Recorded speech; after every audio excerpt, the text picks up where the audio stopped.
আসলে বাংলাদেশ জাতীয়তাবাদী দল বিএনপি আমার রাজনৈতিক সম্পর্কে জানার পর থেকে দেখতে পাচ্ছি বিএনপি একটা গণমানুষের দল।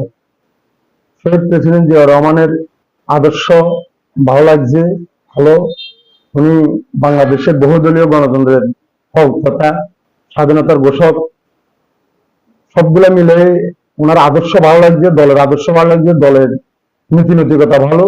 এজন্যই শহীদ প্রেসিডেন্ট জিয়া রহমানের আদর্শ বুকে ধারণ করি বাংলাদেশ জাতীয়তাবাদী দল বিএনপি করে আসছে। ১ নং হর্নি ইউনিয়ন নবগঠিত ইউনিয়ন, মাত্র একটা নির্বাচন হয়েছে। নির্বাচন হওয়ার পরে প্রেসিডেন্ট সরকারের তাও জবরদখল করে তারা বিনা ভোটে চেয়ারম্যান বা নির্বাচিত করছে। বিভিন্নভাবে ভোটগুলা তারা হরণ করছে, জনগণের অধিকার হরণ করছে। 5ই আগস্টের পরে প্রেসিডেন্ট সরকারের পতনের পরে দেশে জাতীয় সংসদ নির্বাচন হয়েছে, বিএনপি সরকার গঠন করছে, গণতন্ত্র ফিরে আসছে। সেই গণতন্ত্র ফিরে আসার ধারাবাহিকতা অনুযায়ী স্থানীয় নির্বাচন আগামীতে ইমিডিয়েটলি হওয়ার সম্ভাবনা আছে। সেক্ষেত্রে আমি একজন রাজনীতিবিদ, পল্লী চিকিৎসক, অত্র ইউনিয়নের সাধারণ মানুষের মেজরিটি মানুষের কাছে আমি দ্বারপ্রান্তে পৌঁছি। তারা আমাকে জানে, আপন ভাবি নিয়েছে। আসলে চেয়ারম্যান নির্বাচন আমার পক্ষ থেকে এখনো ঘোষণা করি নাই, সেটা সাধারণ জনগণ এবং আমার শুভাকাঙ্ক্ষীরাই ওনারা প্রস্তাব রাখছে এবং সিরিয়াসলি তারা আমার প্রার্থী হওয়ার জন্য আমার প্রতি অনুরোধ রাখছে। তো জনগণ যেহেতু চাইতেছে, আমি তাদের সাথে একমত পোষণ করি, আশাবাদী। আপনার সাথে একটা প্রার্থী নির্বাচন করবে, প্রতিদ্বন্দ্বিতা করবে, আপনি নির্বাচিত হলে তাদেরকে আপনি কোন দেশে দেবেন? আসলে ফ্যাসিবাদ তো ফ্যাসিবাদই, খারাপ তো খারাপই।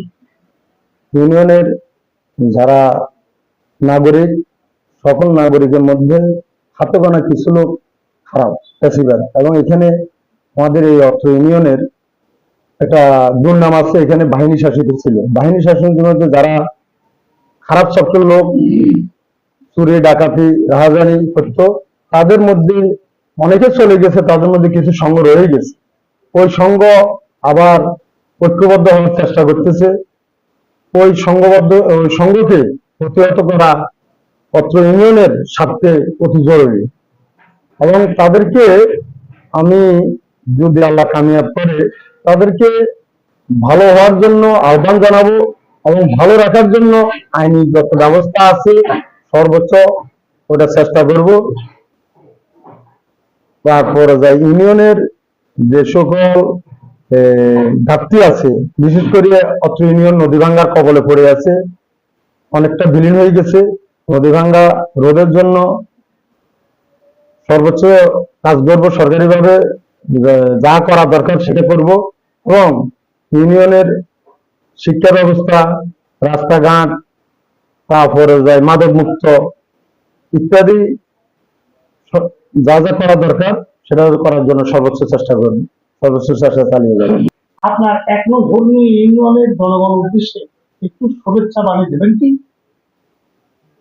ইউপি নির্বাচনে আসলে আমাকে যে প্রশ্নটা করেছেন, সেটা দল থেকে আমি আশাবাদী। সে দল থেকে আশাবাদী, সামনের ইউপি নির্বাচনে দল থেকে আমি মনোনয়ন পাবো, সাপোর্ট পাবো।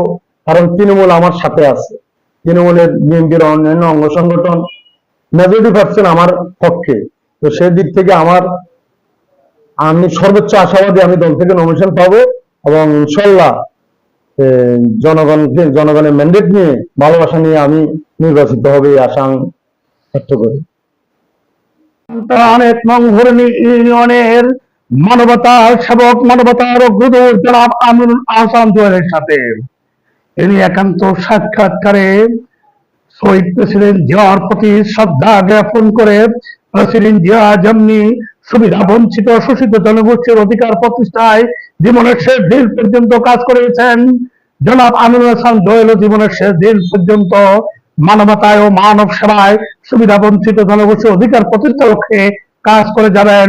তিনি আগামী নির্বাচনে জাতীয়তাবাদী চেতনায়, শহীদ প্রেসিডেন্ট জিয়া রহমানের আদর্শের চেতনায় তিনি জনগণের মনোনীত হয়ে চেয়ারম্যান পদপ্রার্থী হবেন। তিনি যদি নির্বাচিত হতে পারেন, জনগণ যদি তাকে কামিয়াব করে, তিনি হরিণী ইউনিয়নের জনগণের জন্য অবকাঠামো আইন শৃঙ্খলা সহ সার্বিক উন্নয়নে নিজকে সদায় নিয়োজিত রাখবেন। জাতীয়তাবাদী চেতনার সকল নেতৃবৃন্দ যদি জনাব আমিনুল আহসান জয়েলের মতো এমনই দায়িত্ববান ও দায়িত্বশীল হতেন, তাহলে বাংলার মাটিতে কোন স্বৈরাচ্য শাসক ফ্যাসিবাদ মাথা উঁচু করে দাঁড়াতে পারত না।